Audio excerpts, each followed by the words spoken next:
Imagine checking your phone in the morning, right? But instead of seeing like an 80% chance of rain, your app warns you that there's a -2 coefficient for global peace today. Oh, wow. Yeah. And like a +5 chance your crypto portfolio is going to rally. That is the exact reality we are exploring today on this deep dive. It's a totally different way of looking at the world. Right. Because we're so used to processing a bunch of meteorological data just to get a simple number that tells us, whether or not to grab an umbrella. It gives us this comforting illusion of quantifying the chaos of the natural world.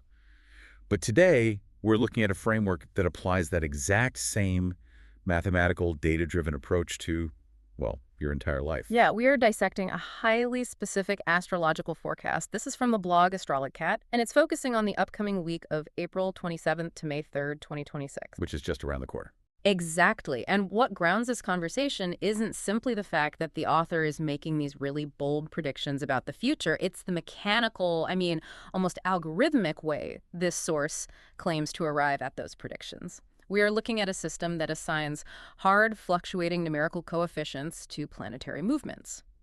And just to be crystal clear with you, the listener, before we dive into the actual mechanics of this text, this source makes some incredibly bold claims. Very bold. Yeah. It involves real-world politics. It names current global leaders like Donald Trump, Benjamin Netanyahu, Vladimir Putin, and Recep Tayyip Erdogan. Right. And it also discusses highly politically charged scenarios, including warnings about international conflict and terrorism.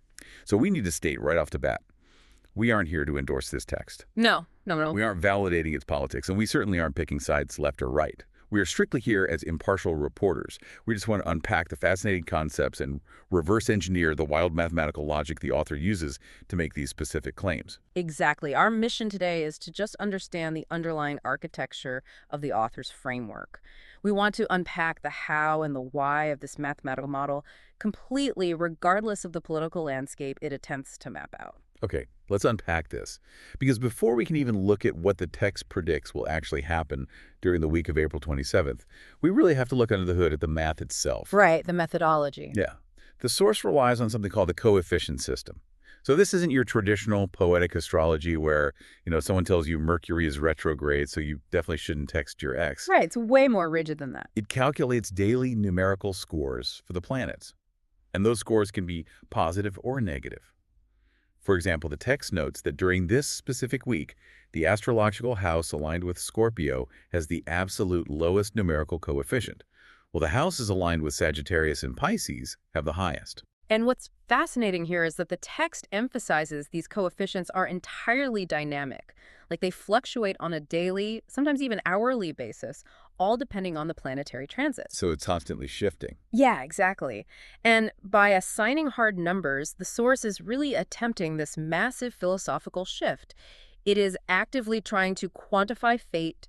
It's attempting to bring the sterile precision of a corporate spreadsheet into the notoriously murky realm of the metaphysical. It honestly reads like a credit score for the cosmos. Oh, that's a good way to put it. Or like a stock ticker for planets, which, kind of makes me wonder, does assigning a math score to a planet actually make astrology more objective? Or is the author just dressing up ancient mysticism in modern data closing? That's the big question, isn't it? Right, because calling a sun a -2 feels like a deliberate branding choice to make the mystical sound, empirical. Well, the author provides a very rigid set of rules for how to interpret this data, which really further adds to that empirical tone. There is this critical footnote in the text that strictly warns the reader never to confuse natal planets with astrological houses. Oh yeah, that part was huge. Yeah, the math treats them as two completely separate variables in the entire equation of your life. Let's define that difference for the listener because the text heavily relies on it. Sure. So, according to the source's methodology, our natal planets, which are basically the positions of the planets at the exact time and location we were born, those symbolize our internal behaviors. They're a hardwiring, so to speak. Okay. But the astrological houses, they are treated as external environments. They symbolize the possibilities of what will actually happen to us. So the math is actively separating who you are from what the universe is going to throw at you on any given day. Wait, so if I'm reading this right, the math actively separates the driver from the traffic. Like your natal planets are your behavior. So how aggressively or defensively, you drive your car, but the houses represent the actual road conditions, the plot holes, the traffic jams. Right. The universe just schedules for your Tuesday commute. It's even more rigid than that, actually. It's saying the traffic jam is already mapped out on a cosmic grid, and it literally has a numerical value attached to it. Wow. And your behavior just dictates whether you patiently sit in that traffic or, honk your horn and cause a huge accident. And if we look at the data the source puts out for the week of April 27th, the cosmic grid is incredibly hostile. We are moving from the theory straight into the real-world consequences here, and the red alerts are flashing everywhere. They really are. The source explicitly labels May 2nd as carrying the lowest coefficient, making it the most negative day of the entire week. Right. But it doesn't just say, like, hey, be careful out there. The warnings are heavily, heavily focused on severe natural disasters. The text actually designates May 1st and May 2nd as literal earthquake points. Yeah, that terminology is intense. And furthermore, April 27th and April 29th are called earthquake intersection points. So it's predicting severe quakes on weak fault lines. And the mechanism the author uses here relies on something called astrocartography. So instead of just vaguely saying an earthquake might happen somewhere in the world, the text claims to map planetary influences geographically. Literally drawing lines on a map. Exactly. It draws literal lines right across the globe, tracing where the negative energy of the Sun, Moon, Mercury, and Uranus actually intersects with known weak fault lines. And it groups these intersections into a massive global footprint. I mean, the text specifically calls out lines running through Turkey, right? It pinpoints cities like Gaziantep, Kahramanmaraş, Sivas, Tokat, and Samsun. Yes, very specific regions. And it maps lines through Syria, Jordan, and Iran. It traces vulnerabilities all across Asia, including Taiwan, Japan, both North and South Korea, and then stretches all the way over to the Americas, setting risks for Brazil and the U.S. It's essentially using a planetary algorithm to paint targets directly onto tectonic plates. Which is wild. But the primary engine driving all of this geological and geopolitical turmoil, according to the text, is the sun. Right. Yes. For the entire stretch, from April 27th through April 30th, the sun carries a severe -2 coefficient. So the week's biggest villain is a -2 sun. But the text claims this low coefficient doesn't just shake the physical ground, it physically alters human behavior. Yeah, it gets deeply psychological here. It points to a spike in violence, terror events, and what the author brilliantly terms ego wars. And this is where the text brings those specific world leaders onto the stage. Right, and again, just reporting what the text says here. Exactly, strict impartiality. But it specifically names figures whose natal Mars is in the sign of Leo, naming Donald Trump and Benjamin Netanyahu. The text warns that their personal coefficients will drop drastically due to this sun transit. It predicts the resulting anger could harm many people and explicitly mentions the potential for explosions or terror within Israel on April 28th, driven by these ego wars. To really understand why the author connects these specific transits to such intense geopolitical volatility, we have to look at the algorithmic logic they've built. The text basically takes a universal environmental variable, which is the sun sitting at a -2, and overlays it onto the specific natal charts of these leaders. Okay, so matching the weather to the person. Precisely. Because Mars is traditionally associated with aggression, military action, and drive, and Leo is a sign associated with pride, ego, and leadership. So when that specific aggressive pride is hit by a negative coefficient sun, the text algorithm outputs a mathematically high probability of conflict. But wait, if the sun is at a -2 for everybody on Earth, why does the text single out these specific leaders? I mean, the sun is shining on all of us. Why are we all not starting international ego wars at the grocery store? That is a great question. And it really comes back to that distinction between the driver and the traffic we talked about earlier. Right, okay. The universal transit affects everyone's environment, right? But the severity of the impact depends entirely on your internal wiring, your natal chart. The text explicitly states that if your natal sun or Mars is in signs like Taurus, Cancer, Leo, Virgo, Scorpio, Capricorn, Aquarius, or Pisces, you could be extremely negatively affected by this specific sun transit. Wow, that's a lot of signs. It is. It acts almost like a cosmic vulnerability patch. If your birth chart contains that specific planetary code, the -2 sun exploits it. The leaders are singled out simply because they possess the exact natal configurations that the formula dictates are the most volatile under these specific mathematical conditions. Gotcha.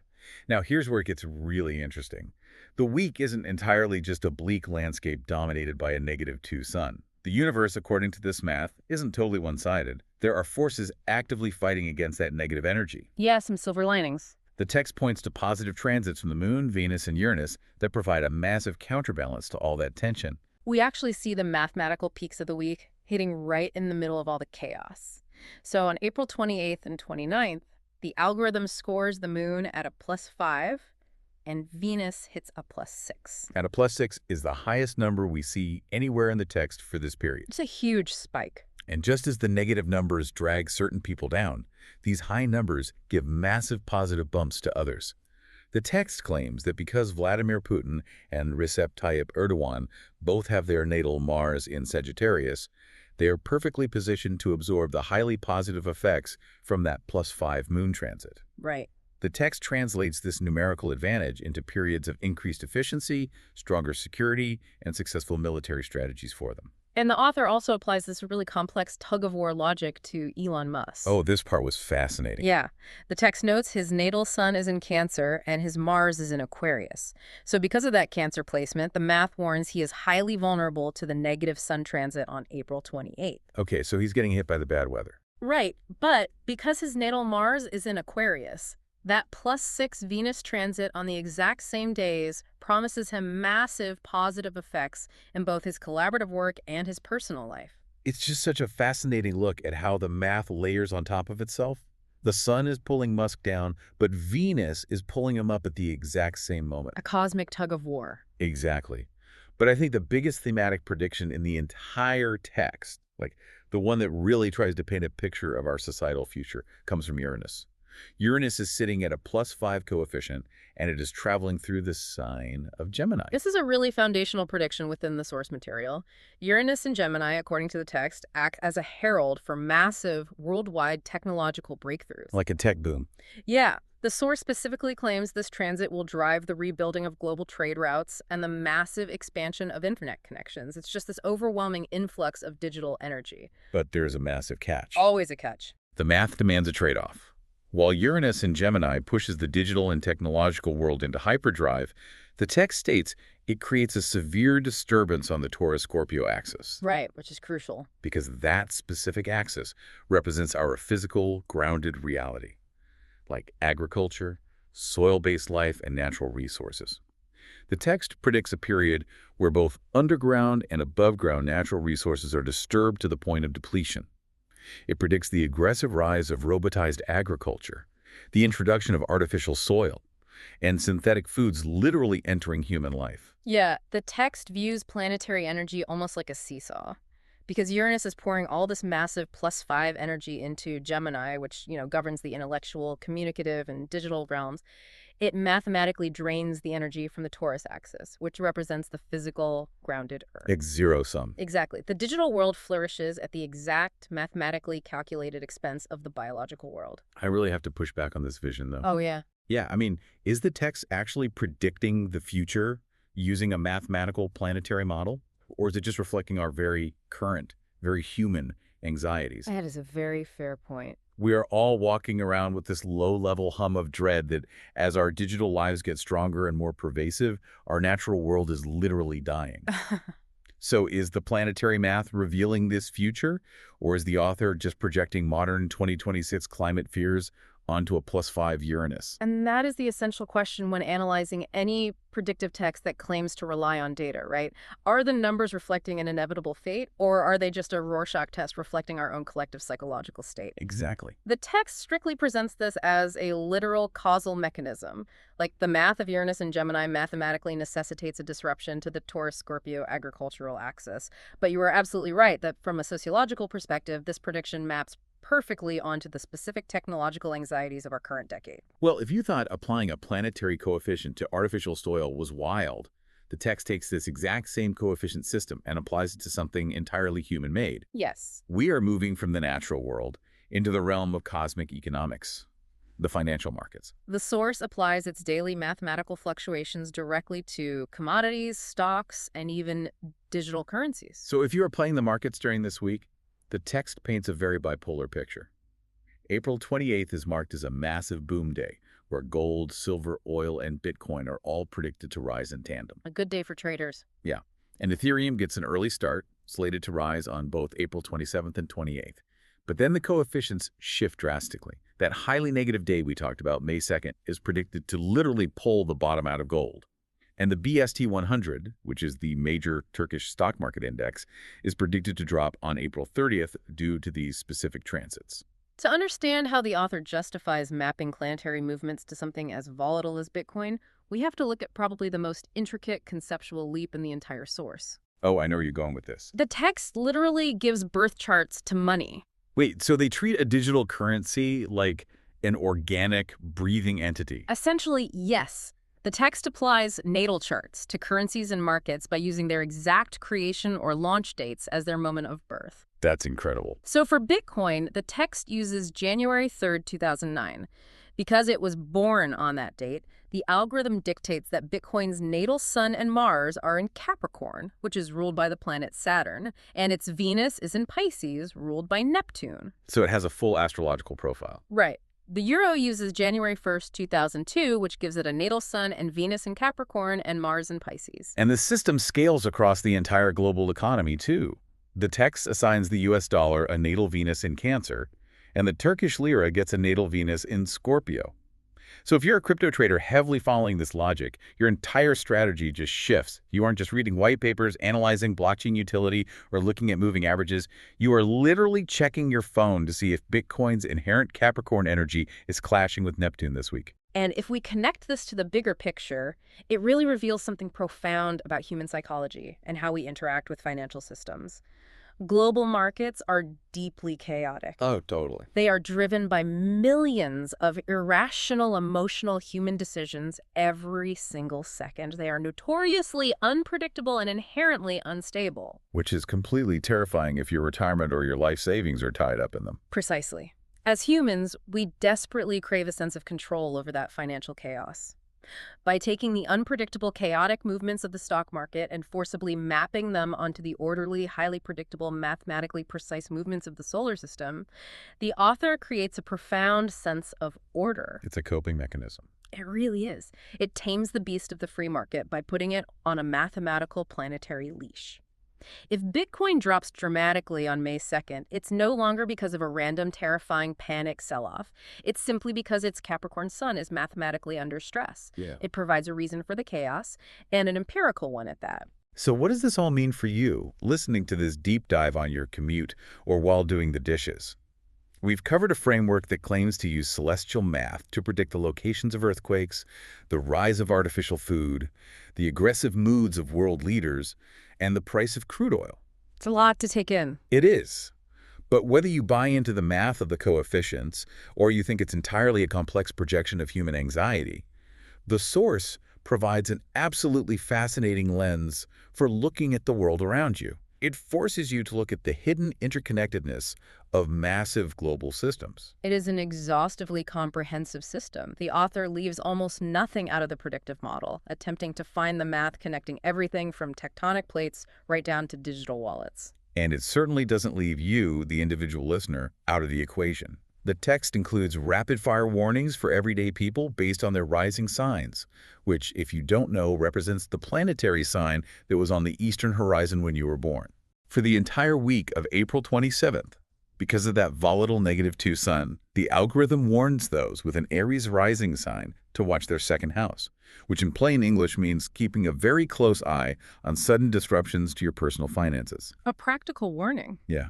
Virgo risings need to watch their 9th house, signaling potential chaos in travel or higher education, and Pisces risings need to watch their 3rd house, warning of miscommunications and arguments in their immediate daily interactions. So the system scales all the way from the Oval Office right down to your individual daily life. Which brings us to a final thought, something to really mull over long after this deep dive ends. Early on, we discussed how the text's methodology specifically separates our behaviors, our natal planets, from our possibilities, the astrological houses. Right. It draws a hard mathematical line separating who we are from what actually happens to us. The behavior of the driver versus the predetermined potholes in the road.